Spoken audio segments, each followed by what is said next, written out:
very good afternoon to everyone. In fact, namaste to everyone. So today I'm going to talk to you about a completely different perspective of yoga. Okay, not the conventional set of yoga that we probably have been hearing from the morning onwards. About, the moment I say yoga, or anyone says yoga, the things that come to your mind, the conventional, I may not touch upon any of those things. So it's going to be different, or on meditation even. I was actually listening to a lecture there asking about what meditation is. Let us start from that fundamental thing. What do you think is meditation? Yeah. As per our definition, our brief definition, yeah. Meditation is doing nothing. Meditation is doing nothing. Yeah. Meditation is being with yourself. Yeah. Observation. Concentration. Connecting with your own self. Who is doing the meditation? Can anyone tell me who is the meditator? The Atman, the self, the mind. Who is that mind? Mind. Absolutely. It is the mind that is doing the meditation. And what is it meditating on? It is trying to meditate on the self. Okay. So, Mahatma Gandhi talked about truth and non-violence. In essence, truth is the absolute knowledge. And that is self, the infiniteness of the self, the absolute truth. But truth, when it is applied in the daily world, it becomes peace and harmony. Therefore, non-violence is applied truth. Or I would call it as vijnana. Truth, therefore, is jnana. The integration of truth and this applied knowledge, wisdom, is yoga. Okay. So the integration of jnana and vijnana, jnana vijnana yoga, actually I would call it as meditation, where you are trying to, and of course, I would like to draw a parallel. Gandhiji used this knowledge and vijnana in a practical tool called satyagraha. Okay. Now, our satyagraha, our yoga would be the meditation in the sense that always abiding in the infinite self. So we are trying to always abide in the infinite self. That is meditation. So when you are meditating, you are actually merging with the inner self. You are not identifying yourself with your body, the mind, or the intellect, and the ego. You are identifying yourself. When you identify yourself completely with the self, you are becoming a meditator.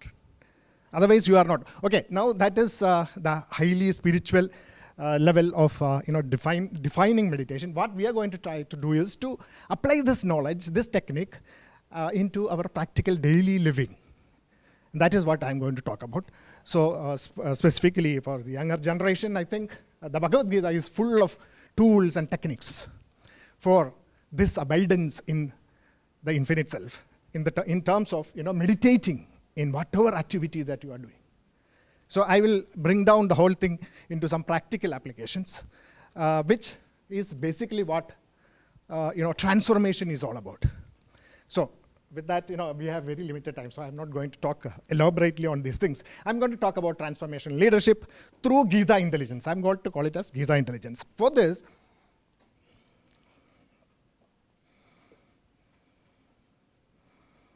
okay, I wanted to use three tools: neuroscience, yoga science, and management science.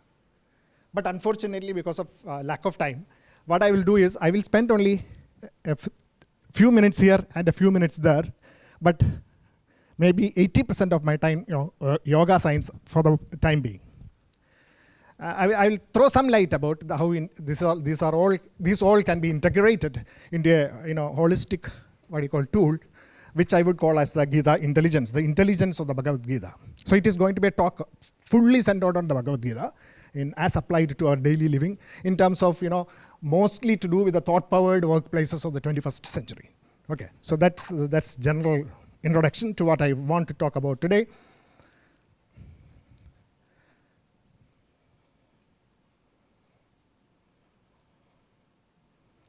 just so that I complete the whole picture, we have various levels of all these things. Probably you would have looked at maybe in Ashtanga yoga and things like that.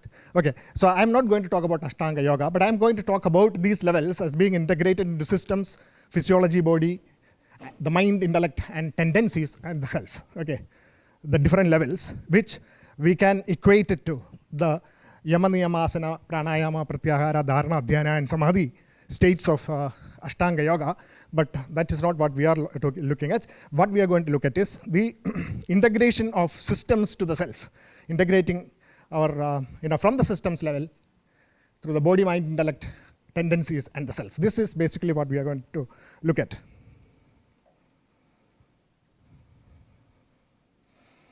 Okay, so the 3 minutes on the neuroscience aspect of it.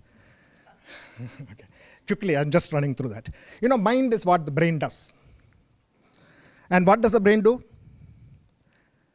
Thoughts, thinking. And this is, actually you can see that is happening. This is too much light here, okay. Thoughts. Yeah, you can see the flash, right? That is thinking. Okay. And flow of thoughts constitute the mind. Then, focus. When you start thinking about, now you want to focus on what I'm saying, I'm sure, multiple other thoughts are coming into your mind. Okay. So, this is what is happening. I want to think about something, but other thoughts come to my mind. And at the very neuronal level, you can see that these are competing with each other. Okay, there is what is called as a neuron growth factor. That is a kind of paste-like substance that is generated, which actually tries to bind these different neurons. But the quantity of this element, this substance that is produced is fixed, and therefore it gets distributed to the different attention points. And if you try to focus, maybe through various mechanisms, meditation being one of them, or then what happens is this neuron growth factor, the paste-like substance that is generated, will finally get focused all X grams, milligrams of that, whatever it is, whatever quantity it is, it will all get focused into one of those connections. That is what you have to achieve. And when you achieve that, you can see the rest of the thoughts getting out of your mind. Very simple exercises. If you start doing from early morning, 3 minutes spend, doing some activities. Anyway, I'm not going to talk about those details because I have only 3 minutes. So yeah, let us focus. Yes. Yeah. So let us get the neuro growth factor focused on the middle part of it. Okay. Okay. So to focus that, I will summarize that. To focus on this, we need to shape application level. At the application level of Bhagavad Gita, it comes to shaping your motivations, shaping your attitudes to do things, shaping your aptitudes, whatever is available or whatever you have to build, and to reach a state of flow. This state of flow is nothing but meditation, the meditative state. So that is the level at which we will be focusing on. And all this requires knowledge acquisition. And acquiring knowledge means making connections inside your brain. Something like this, See that? Handshake? Do you see the handshake? Okay. All of you understood what learning is, isn't it? An aha moment came to your mind. Right now, at this point, I can assure you, millions of such connections would have been made. Now, you will not, you have not realized it, but it has, inside you, this has happened. Okay, so we need mechanisms which can help us to make such connections in the brain and make it strong also. That is what I'm going to talk about next. So, enhancing knowledge acquisition through, it requires structure, certain structure and disciplines. Okay, we will leave it at that. Not the details now. So we have to, basically work at the neural substrate level. When you say neural substrate level, it's like, quickly going through that. Ideas constitute a concept. Multiple concepts, therefore, becomes your repertoire of knowledge base. And when multiple different concepts combine together, you produce new concepts. Now, that is creative thinking. And this is what happens inside when you learn about new things. Connections are made. It becomes thicker, stronger through practice. Abhyasa yogena. And then different concepts get connected like that. And you have thousands, millions probably, of such concepts inside your brain. And during a reflective session, connections between these concepts can happen. That is when these creative ideas come about. That is the process of even understanding. When you say, I understood something, you're actually making some connections to, your old knowledge is being connected to something new, then you say you have understood the new concept. So that's what happens. And if I ask you who you are, I know because you are all yoga people, you will say, I am the self. Right. True, that is the correct answer. But if you tell the correct answer outside, you know what will happen. So we cannot say that. Therefore, we will say, I am this. I am this meaning I am a collection of concepts. Your concepts make you define who you are, isn't it? Do you agree with me or not? It is your concepts that make you who you are according to the material world. So that is what it is. Sorry. So that is you, and sometimes these concepts that are inside you make a connection. They start pulsating, and then they connect together under what is called as deep reflection. Deep reflection. That deep reflection is what I'm focusing on. I'm telling you as the meditation, practical way of, the practical utility of meditation is to have a deeper, ignition of your concepts inside you and making them connect together so that you come up with some fresh ideas, new ideas, creative ideas which are useful. And what type of ideas and all is what Bhagavad Gita is teaching us to do. You have to be Bhuta Bhavodbhavagara Visargaha should be your ideas. That is, it should be able to be creative, it should be productive, and it should be enriching. Three things: creative, productive, and enriching thoughts. That is Karma Yoga. 8th chapter defines Karma Yoga in just 3 letters, which lifts you from the bottom to the top. Or, in other words, that which purges out the unneeded, the inessential things, Visargaha. So that is Karma Yoga, fundamental definition of Karma Yoga in the practical world. Gita gives us, and that's what we are trying to focus on. It is called as creative dissonance, root of innovation.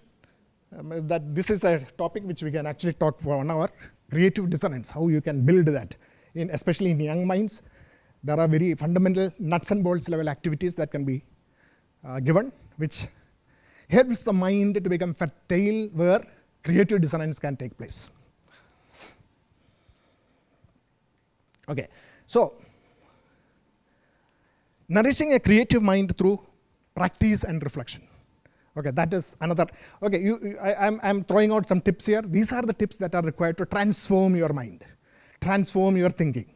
So this is part of the transformation leadership thing, because as a leader, I should be able to ignite these methods, or as a follower, I should be able to ignite the same so that I can elevate myself to the leadership level. I'm not talking about managers or management, I'm talking about leaders and leadership.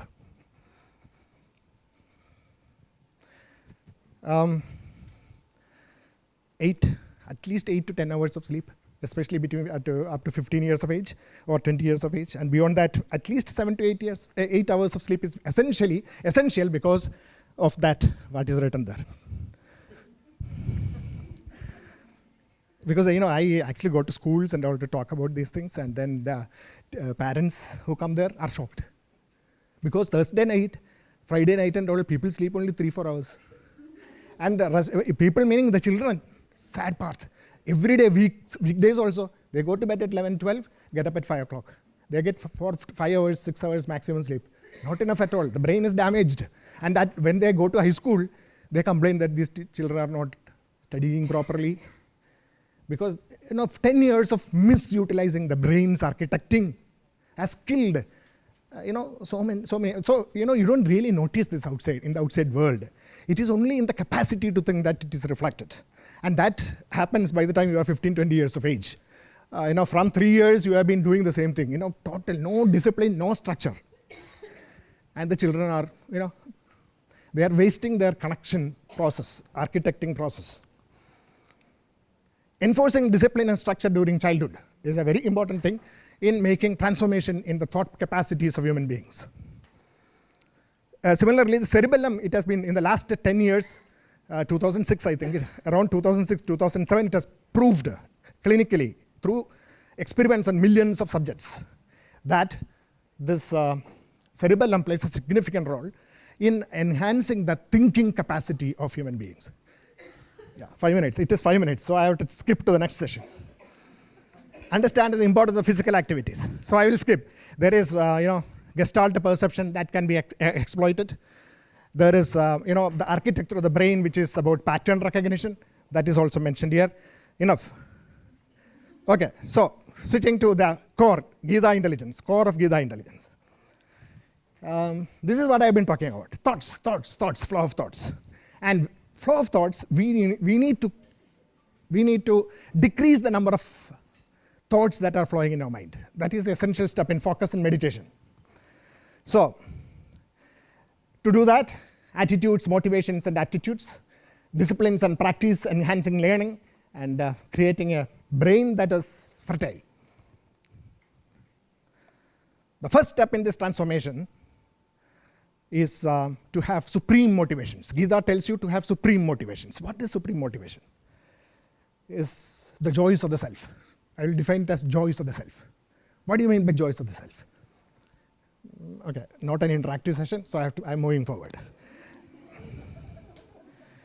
The thing is, karmanyeva adhikaraste ma bhaleshu kata jana, that is what 247 says. Ma karma bala hedubur ma te sangotsu agarmani. 247. It says that, it's not the results that you should be worried about. It is the motivation to do the work that is important. And what should be your motivation? The supreme motivations. I will define that as, I will give you 12 examples. If any one of those, or if you can increase the number of such joys in your daily workplace, I'm sure you will become a completely transformed person. The more the number of such joys that you can inculcate into your personality, the more successful you will become. Successful, when you talk about success, I'm not talking about the material successes. I'm talking about overall, holistic success. Material success also is part of it. And if you tell youngsters, we will not talk about material success, they will not come to you. That is why, I was, teaching my children, a lot of children, because I tell them, look, material success is also important. Come, and therefore they will come. Otherwise, they will not come. So these are some examples which are self-explanatory, and you should be able to do that. So selflessness. What do you mean by selflessness? Selflessness, in the most technical manner, can be defined as being purely motivated by the joys of the inner self. That is selflessness. You can apply that. And not enough. That is not yet full karma yoga. We talk about selflessness, of course. Then equanimity of mind. That is samatvam yoga uchyade. And yoga karmasu kaushalam. That is dexterity of skills. So selflessness combined with equanimity of mind and dexterity of skills is karma yoga. That is at the component level. At the practical level, I told you previously, bhuta bhavodbhavara visargaha.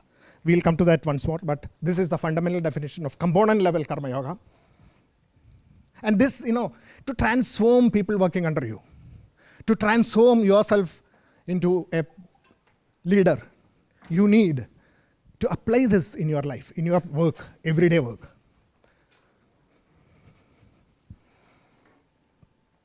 Then the next step is, yajna, karma, samudbhava. Everything in karma is as a result of yajna, sacrifice. What is sacrifice? We can talk about yajna as a technical word, and people will, the moment you say talk about yajna, what comes to your mind? Again, I will not wait here. But I am going to go to the other aspect. That is, yajna, actually, we can actually divide it into 4 different bhavas, according to Bhagavad Gita. 4 different bhavas. They are, at the initial level, of course, yajna bhava, samarpana bhava, tyaga bhava, and prasada bhava. You can give this 4 words to people will come up with different things. No, we need to go to the nuts and bolts level of these terms, understand that in the practical sense, and then we have a completely different picture. I have listed it out here, and of course, I cannot spend time on each one of them, but most of it could be self-explanatory, but some details we have to get into. But I hope you can appreciate what is written there. Thank you. So that is Yajna Bhava with the 4 constituents. And if you understand this, you will become you will definitely transform yourself from a follower to a leader in no time. In fact, I have actually experimented with these things in my life as well as with children, youth, and seen the results tremendously. Bhagavad Gita is a definite, what is called definite medicine for such things. If you care to go into the details of it, not at the superficial level, you have to go into the details. Then, knowledge acquisition there has 2 steps: the outer and the inner refinement processes, which is tadvidhi pranipadena pariprasnena sevaya, and the other one shraddhavan labate jnanam tatparaha samyadendriyaha. That is, pranipadena respect, inquisitiveness, and service, faith, interest, and self-control. These are the elements of knowledge acquisition and your approach to knowledge. Then, the sensory capabilities and neocortical capabilities of the brain combine together to form your cognitive capability, and that shaped with your intentions to do things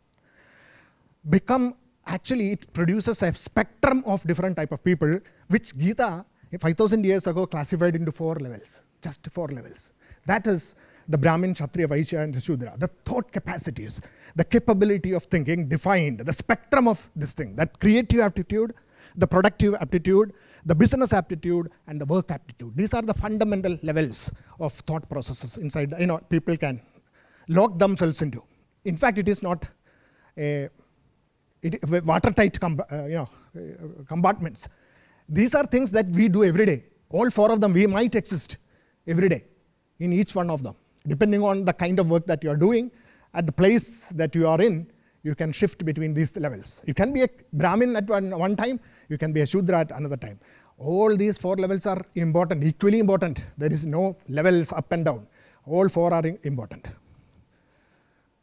And Gita defines the components, which, is in a longer session, we can do that, but not now. So basically, from becoming an earnest performer, which is just starting with selflessness in action, to enhancing that work through knowledge, you become a star performer. From a earnest performer to a star performer, and then through the power of renunciation, you become a true leader. So in fact, the Bhagavad Gita is structured in such a beautiful manner. Chapter 2 is a fundamental summary of the whole of Bhagavad Gita. And chapter 3 talks about selflessness, earnest performance. Chapter 4 is Jnana Karmas and Yoga, which is basically about the, how to become a star. And the 5th chapter talks about Karma Sannyasam, which is renunciation. And that renunciation doesn't mean that giving up work, it is something different. Karma Sannyasam is about giving up your eye for looking at the results, or giving up likes and dislikes in doing your job. You have to do your duty whether you like it or not. So then you become a true leader of shared goals, inclusive welfare. You become process oriented, you become unsettling for yourself as well as to the outside world, and you identify yourself with the field that you are working in. Mai Sarvana, this is basically one sloga, Mai Sarvani Karmani, Sannyasa Dhyatma Chedasa, Nirashir Nirmamo Bhutva, Yuddhasya Vigatajvara. This is actually about your mind not being anxious, regretful of your past, anxious about your future, or being agitated in the present. And you work in the the presence of now, the power of now. I know have you all read the book Power of Now? Okay. If you read that book, you can see Bhagavad Gita in action. I mean, true. I mean, it is. They probably the author has not read Bhagavad Gita. I don't know, but the truth, Satyam, cannot be different. That is what it proves. And therefore, I can conclude that Karma Yoga's application in this particular sentence, which is actually 527 and 528. One who shuts out, that is renunciation. Okay, I put the renunciation word to talk about that. One who shuts out distractions arising out of setting personal goals is fully focused on contributing to the critical path activities, totally cutting away from pressures of distracting influences by setting organizational goals as own goals, free from personal interests, and proactively engaging in helping others, will attain perfection in self-actualizing own capabilities and will be liberated from the travails of getting stuck in limited performance cycles or stuck within comfort zones. Okay, this is the essence, the whole essence of Karma Yoga, which is summarized in the 5th chapter, Sloka 27 and Sloka 28. And then Krishna moves on to Dhyana Yoga, 6th chapter, which is about that state of flow which you will achieve in such a mind. Here there is another term that Krishna introduces in 6th chapter, which is called as meditation, again, as Dukkha Samyoga Viyoga. That is your tendency to get yourself away from the tendency to be sad. Dukkha Samyogam, union with sadness, Dukkha Samyogam. Distraction. Viyogam, getting out of that. That is meditation. Dukkha Samyoga Viyoga. Very practical, isn't it? It's not just about sitting, closing your eyes, and then getting lost in thousands of thoughts inside.